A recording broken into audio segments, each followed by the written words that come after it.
आपण पाहत आहात लोकसमीक्षा न्यूज नेटवर्क आणि या आहेत आजच्या सुपरफास्ट न्यूज। या बातमीपत्राचे प्रायोजक आहेत नंदिनी कलेक्शन, फक्त महिलांचे परिपूर्ण दालन, माऊली निवास, कल्याण मंडपमच्या बाजूस, यशोधन नगर, परभणी। नमस्कार, मी प्रभू दीपके लोकसमीक्षा न्यूज नेटवर्क मध्ये आपलं स्वागत करतो। आपण पाहत आहात परभणीचं एकमेव बातमीपत्र Loksamiksha superfast. Red Apple exclusive MIDC परिसर, परभणी। जिल्हाभरात दिवाळी सणाची लगबग सुरू झालेली असून दिवाळीनिमित्त गावी येणाऱ्या व जाणाऱ्या प्रवाशांची मोठी गर्दी बस स्थानक आणि रेल्वे स्थानकावर दिसत आहे। तर येणाऱ्या प्रवाशांचा लोंढाही तेवढाच मोठा असून परभणीच्या रेल्वे स्थानकावर रेल्वे आल्यानंतर उतरलेल्या प्रवाशांची प्रचंड अशी गर्दी दिसून येते।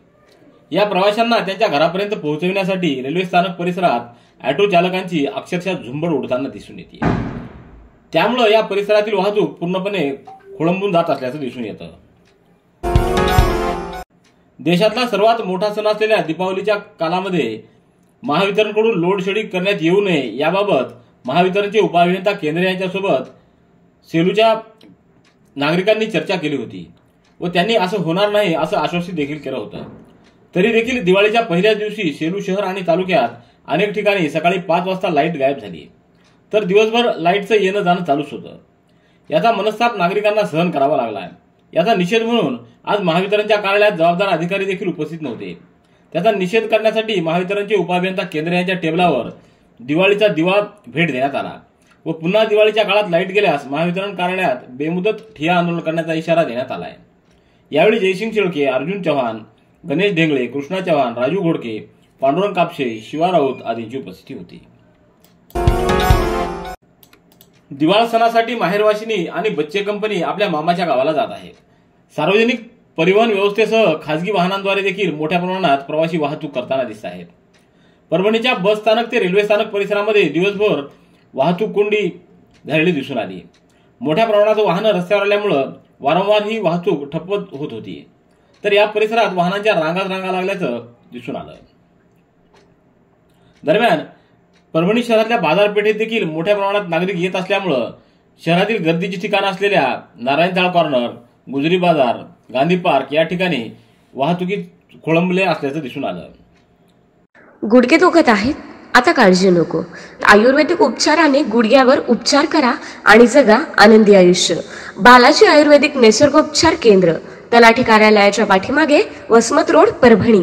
संपर्क डॉक्टर गोविंद कामटे, मोबाईल क्रमांक 9923300914। विहिरीच्या कठड्यावर बसलेल्या एकाचा तोल जाऊन विहिरीत पडल्यानं त्याचा मृत्यू झालाय। ही घटना 29 ऑक्टोबर रोजी दुपारी 2च्या सुमाराला मानवत तालुक्यातल्या कोल्हा शेत शिवारात घडली आहे। या प्रकरणी 30 ऑक्टोबर रोजी मानवत पोलीस ठाण्यात अकस्मात मृत्यूची नोंद करण्यात आली आहे। जगन मेहताब चव्हाण असं मेहताचं नाव आहे। शेतातील विहिरीतून जेवणासाठी ताजे पाणी काढत असताना जगन हे विहिरीच्या कठड्यावर बसले होते। अचानक त्यांचा तोल जाऊन ते पाण्यात पडले आणि पोहता येत नसल्यानं पाण्यात बुडून त्यांचा मृत्यू झाला। निसर्गाच्या साधन संपत्तीनं नटलेल्या सह्याद्रीच्या पर्वतरांगेतील महाराष्ट्रातील सर्वात उंच कळसुबाई शिखर परभणी येथील पर्यावरणप्रेमी शिक्षकांनी प्रदूषणमुक्त दीपावली साजरी करा असा संदेश देत उत्साहात यशस्वीपणे सर केलं। दीपावलीच्या पूर्वसंध्येला म्हणजे 29 ऑक्टोबर रोजी परभणी येथील शिक्षक संभाजी मोरे, सुभाष ढगे, संदीप जाधव, अमित मोगल, मुंजाजी शेवाळे, राम पतंगे, गंगाराम राठोड, गजानन लोणसने, शंकर शेळके, सुमित शिंदे यासह बाल गिर्यारोहक अभंग कदम आणि बोधी कदम यांचा यात सहभाग होता। शेख हँड फाउंडेशन आयोजित आधार निराधारांना अंतर्गत दिवाळी कार्यक्रमात शिवाजी इंजिनिअरिंग कॉलेज इथं 51 निराधार गरजू आत्महत्याग्रस्त विधवा महिलांना साडी, फराळ, किराणा व दिव्यांचं वाटप करण्यात आलं। यावेळी नांदेड येथील कवयित्री सारिका उबाळे या उपस्थित होत्या। विधवा महिलांनी समर्थपणे परिस्थितीचा सामना करून आत्मनिर्भर बनावं असं मत त्यांनी या कार्यक्रमात व्यक्त केलं। तर प्रतिभा शेळके यांनी स्वतः परिस्थितीतून बाहेर पडून कशा प्रकारे पतीच्या निधनानंतर देखील वसतिगृह चालू ठेवून समर्थपणे चालविलं याविषयी त्यांनी माहिती दिली। कार्यक्रमाच्या अध्यक्षस्थानी हरिभक्तपरायण गोविंद महाराज पोंढे, तर मंचावर सिनेट सदस्य नारायण चौधरी आदींची उपस्थिती होती। माजी प्रधानमंत्री इंदिरा गांधी यांच्या स्मृतिदिनानिमित्त राष्ट्रीय संकल्प दिन तसंच लोहपुरुष सरदार वल्लभभाई पटेल यांच्या जयंतीनिमित्त जिल्हाधिकारी कार्यालयात जिल्हाधिकारी रघुनाथ गावडे यांनी त्यांच्या प्रतिमांना पुष्पहार अर्पण करून अभिवादन केलं। यावेळी निवासी उपजिल्हाधिकारी अनुराधा ढालकरी, उपजिल्हाधिकारी संगीता चव्हाण, संतोषी देवकुळे, जिल्हा पुरवठा अधिकारी गोविंद रणवीरकर, नायब तहसीलदार प्रशांत वाकोडकर यांच्यासह उपस्थित अधिकारी व कर्मचाऱ्यांना राष्ट्रीय एकता दिनाची शपथ दिली. परभणीच्या Dnyansadhana college of pharmacy, Dnyansadhana institute of pharmacy व ज्ञानसाधना महाविद्यालय व ज्ञानसाधना MBA कॉलेजद्वारा आयोजित प्रतिवर्षाप्रमाणे याही वर्षी कर्मचारी दीपावली शुभेच्छा संदेश आणि फराळ वाटप कार्यक्रमाचं आयोजन करण्यात आलं. या प्रसंगी कार्यक्रमाच्या अध्यक्षस्थानी ज्ञानसाधना प्रतिष्ठानचे अध्यक्ष किरण सोनटक्के तर प्रमुख पाहुणे म्हणून श्रीमती शीतल सोनटक्के यांची उपस्थिती होती. या कार्यक्रमाला राष्ट्रपिता महात्मा फुले व क्रांतिज्योती सावित्रीबाई फुले यांच्या प्रतिमांचं पूजन आणि दीप प्रज्वलन करून सुरुवात करण्यात आली. तर उपस्थित मान्यवरांचा फार्मसी महाविद्यालयाच्या वतीनं सत्कार करण्यात आला. Red Apple furniture, smart furniture for smart people, exclusive Parbhani शहरातील भव्य शोरूम रेड ॲपल एक्सक्लुझिव्ह, भारतातील स्मार्ट फर्निचर ब्रँड आता आपल्या परभणी शहरामध्ये. हो, आता आपल्या परभणी शहरामध्ये. या अंतर्गत ऑफिस, बेडरूम, डायनिंग, लिव्हिंग इत्यादी प्रकारचे फर्निचर आपणास मिळेल.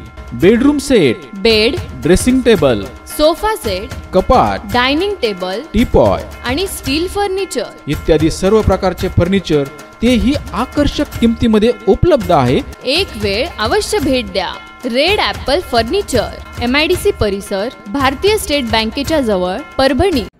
परभणी शहर महानगरपालिकेच्या मार्फत धर्मापुरी जलशुद्धीकरण केंद्र इथं 80 लक्ष लिटर क्षमतेचे बैठा जलकुंभ बांधण्यात आलेला आहे. हा जलकुंभ अमृत योजनेअंतर्गत बांधण्यात आलेला असून परभणी शहराला येलदरी धरणातून पाणी पुरवठा होतोय. येलदरी धरणातून येणारं पाणी धर्मापुरी जलशुद्धीकरण केंद्र इथं शुद्धीकरण करण्यात येतं. येलदरी धरणाची उंची धर्मापुरी जलशुद्धीकरण केंद्रापेक्षा 86 मीटर जास्त असल्यानं पाण्याचा फ्लो मोठा असतो. यामुळे जलशुद्धीकरण केंद्र धर्मापुरी येथे विद्युत पुरवठा खंडित झाल्यास तो पुन्हा सुरळीत होईपर्यंत पाणी वाया जातं. सदर वाया जाणाऱ्या पाण्याचा अपव्यय टाळण्यासाठी व त्यावर योग्य उपाय व पाण्याची बचत करण्यासाठी परभणी महापालिकेनं धर्मापुरी जलशुद्धीकरण केंद्र इथं 80 लक्ष लिटर क्षमतेचा बैठा जलकुंभाचं बांधकाम केलेलं आहे.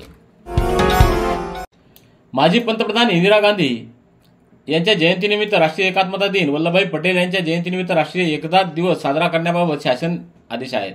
त्यानुसार परभणी महापालिका अंतर्गत अतिरिक्त आयुक्त मिनीनाथ दंडवते, मुख्य लेखापरीक्षक श्रीरंग भुतडा, मुख्य लेखाधिकारी प्रभाकर काळदाते यांच्या हस्ते इंदिरा गांधी आणि सरदार वल्लभभाई पटेल यांच्या प्रतिमांना पुष्पहार अर्पण करून अभिवादन केलं आणि उपस्थित अधिकारी व कर्मचारी यांनी भ्रष्टाचार निर्मूलन व राष्ट्रीय एकात्मता अखंडित राहण्यासाठी शपथ घेतली.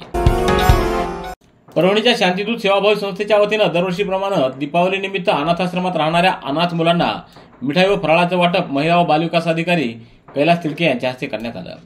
शांतिदूतच्या जनता मार्केट रोडवर असलेल्या कार्यालयात पार पडलेल्या कार्यक्रमाच्या अध्यक्षस्थानी संस्थेचे अध्यक्ष सुभाषचंद्र सारडा हे होते. तर प्रमुख पाहुणे म्हणून प्राचार्य बाळासाहेब जाधव, डॉक्टर दिनेश भुतडा, प्राचार्य सुरेश नाईकवाडे, वर्षा सारडा, रफिक भाई हे उपस्थित होते. मागील 30 वर्षापासून दरवर्षी दीपावलीनिमित्त मिठाई व फराळ वाटपाचा कार्यक्रम शांतिदूतच्या वतीनं राबवण्यात येतो. गंगाखेड तालुक्यातल्या सुनेगाव सायळाजवळील इंद्रायणी नदीपात्रामध्ये बुधवारी सायंकाळी बुडालेल्या इसमाचा मृतदेह गुरुवार सकाळी राबवलेल्या शोध मोहिमेत मिळून आला आहे. या प्रकरणी गंगाखेड पोलीस ठाण्यात अकस्मात मृत्यूची नोंद करण्यात आली आहे.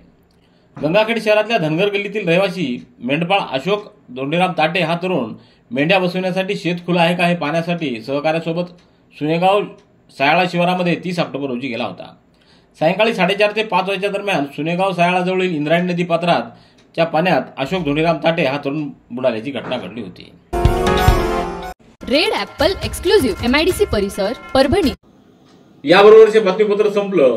पुन्हा भेटूया उद्याच्या सुपरफास्ट बातमीपत्रात. पाहत रहा लोकसमीक्षा.